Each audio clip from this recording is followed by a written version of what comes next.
Perkenalkan, nama saya Fani Andria dari kelas Sastra Indonesia A Stambuk 2021 dengan nomor NIM 22132100028. Perkenalkan, nama saya Oksana AF Manungkalit, kelas Sastra Indonesia 2021 dengan nomor NIM 2213210045. Assalamualaikum warahmatullahi wabarakatuh. Perkenalkan, nama saya Noni Indriani Bohalima dari kelas Sastra Indonesia A Stambu 2021 dengan nomor NIM 22125100012. Aliran Copenhagen. Linguistik adalah bidang keilmuan tentang tata bahasa. Dalam sejarah perkembangannya, linguistik dipenuhi berbagai aliran dan paham yang dari luar tampaknya sangat rumit, saling berlawanan, dan membingungkan bagi para pemula. Sejarah linguistik yang sangat panjang telah melahirkan berbagai aliran-aliran linguistik. Masing-masing aliran tersebut memiliki pandangan yang berbeda-beda tentang bahasa. Tapi pada prinsipnya, aliran tersebut merupakan penyempurnaan dari aliran-aliran sebelumnya. Oleh karena itu, dengan mengenal dan memahami aliran-aliran tersebut akan menjadi pedoman bagi setiap orang untuk dapat memilih dan mengacu kepada aliran linguistik apa yang menurutnya baik. Di antara banyaknya aliran-aliran dalam teori linguistik, tim menulis akan memfokuskan pada kajian teori linguistik aliran Copenhagen.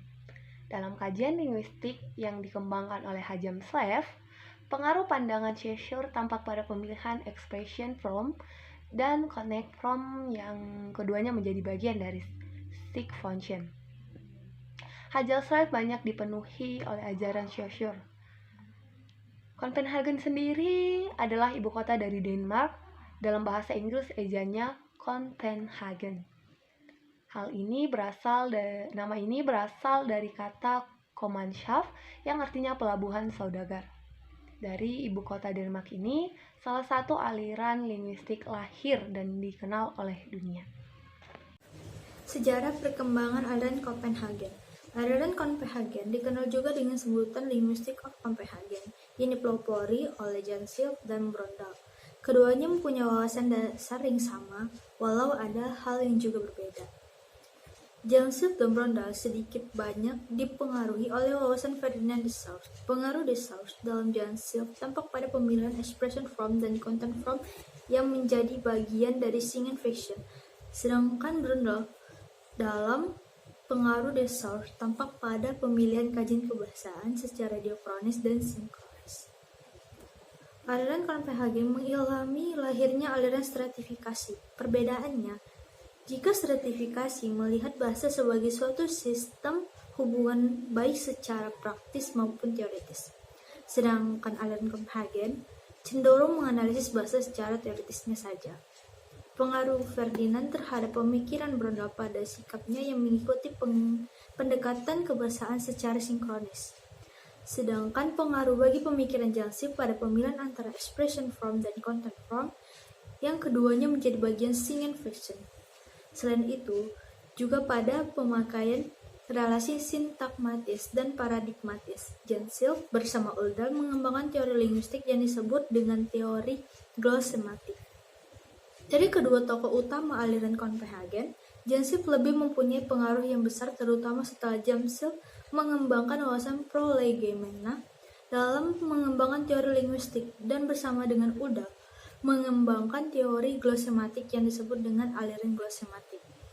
Setelah Jansenius mempublikasikan buku pertama Principles de Grammaire General pada tahun 1928, adanya kajian fonologi antara Jansenius dan Oldal pada tahun 1931 melahirkan glosematik yang dikenal dunia luar pada tahun 1935 pada saat Kongres Internasional Ilmu Fonetik di London. Bentuk aliran Copenhagen. Jansenius mengembangkan wawasan prolegomena dalam mengembangkan teori linguistik dan mengembangkan teori glosematik. Pemikiran Jansenius bahwa bahasa sebagai objek kajian linguistik harus didudukkan sebagai struktur sui generis yang memiliki totalitas dan otonominya sendiri membuat aliran Copenhagen ini juga berbeda dengan aliran linguistik sebelumnya. Di sini, bahasa dibagi menjadi dua fungsi, yaitu pertama, eksternal yang meliputi unsur non-linguistik dan struktural internal itu sendiri. Yang kedua, ia mendeskripsikan bahwa teori merupakan hasil abstraksi yang berkaitan dengan dunia ideasi dan bukan paparan deskriptif. Terakhir, ia memberi konsep tentang tata tingkat hubungan dan hubungan fungsional antara tingkatan secara asosiatif dengan cara menjelaskan ciri hubungan fungsional antar kelas yang dibagi menjadi tiga, yaitu interdependensi, determinasi, dan konstelasi. Jangsit mengungkapkan bahwa bahasa sebagai objek kajian harus diduduki sebagai struktur yang memiliki totalitas dan otonomitasnya sendiri. Artinya, meskipun bahasa merupakan gejala ujaran yang berkedudukan sebagai wahana berpikir, merasa, menyusun, dan menyampaikan wawasan serta berkaitan dengan kehidupan sosial bermasyarakat. Prosedur analisis bahasa. Prosedur analisis bahasa dapat berupa induksi dan deduktif.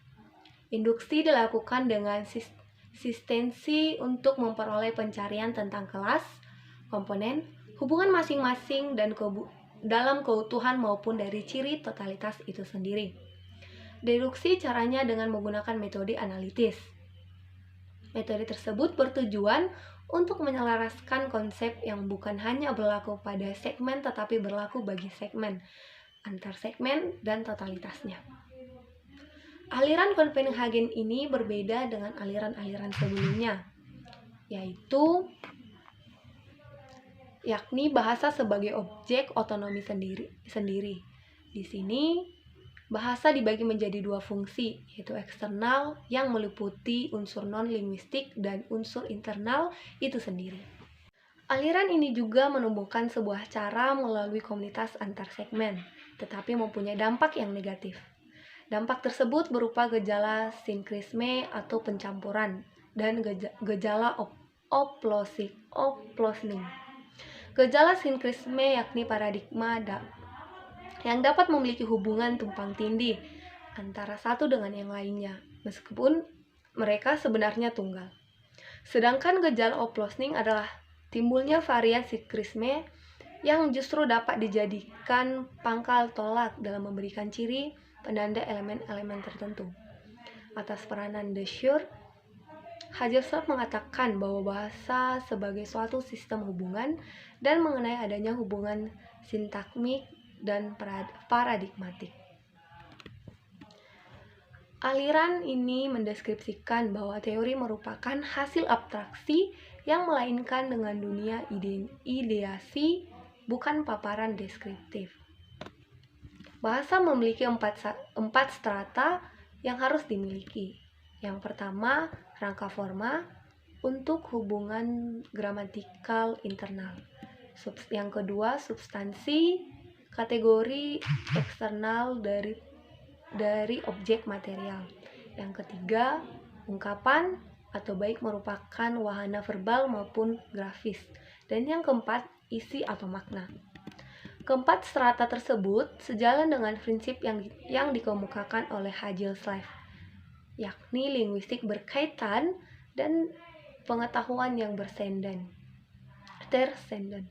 Esensi bahasa pada sistem dalam dan teori merupakan deduksi murni yang harus dibebaskan dari kabut realitas. 2. Baiklah, di sini saya akan menjelaskan materi mengenai kelebihan dan kekurangan dari teori Copenhagen. Hegel dianggap tokoh yang paling berjasa dalam aliran sebelumnya, yakni bahasa sebagai objek. Kajian linguistik harus didudukkan sebagai struktur sui generis yang memiliki totalitas dan otonominya sendiri.